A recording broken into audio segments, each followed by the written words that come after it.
अमरावतीचा आराध्य दैवत असलेल्या अंबादेवी आणि एकविरा देवी मंदिरात 15 फूट उंच अशा होडीचं दहन करण्यात आले। या होडीला 200 वर्षाची परंपरा आहे। दरम्यान दर्शनासाठी अमरावतीकर भाविकांनी मोठी गर्दी केल्याचं पाहायला मिळालं। अंबादेवी संस्थेचे अध्यक्ष दीपक श्रीमाडी आणि उषा श्रीमाडी यांच्याकडून या होडीचं प्रारंभी विधिवत पूजन करण्यात आले। त्यानंतर होडीचं दहन करण्यात आले। महिनाभरापूर्वीच या ठिकाणी नारळाची होडी रचण्यात आली होती। या ठिकाणी महिनाभर मनोभावे महिलांनी पूजा केली।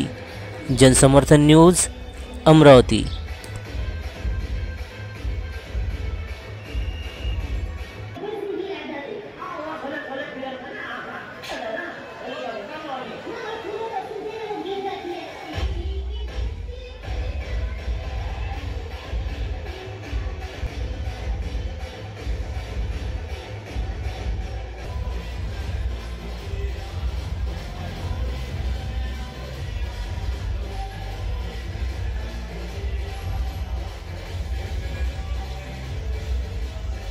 ही परंपरा आपण सांगितल्याप्रमाणे 200 वर्षापासून आहे।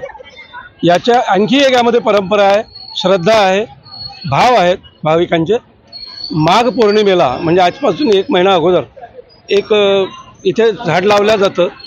त्या झाडाला लोक नवस जे केले असतात, अनेकांनी देवीकडे काही मागितलेलं असतं नवरात्राच्या दरम्यानपासून वर्षभरात, त्याची पूर्ती झाली म्हणून कोणी ओटी, खण, नारळ वगैरे इथे अंबादेवीच्या चरणी वाहतात, होळीला बांधतात आणि महिनाभरानंतर आजच्या दिवशी अत्यंत मंगल वातावरणामध्ये अमरावतीकरांच्या साक्षीनं, भाविक भक्तांच्या साक्षीनं, हजारो लोकांच्या साक्षीनं होलीचं दहन होतं।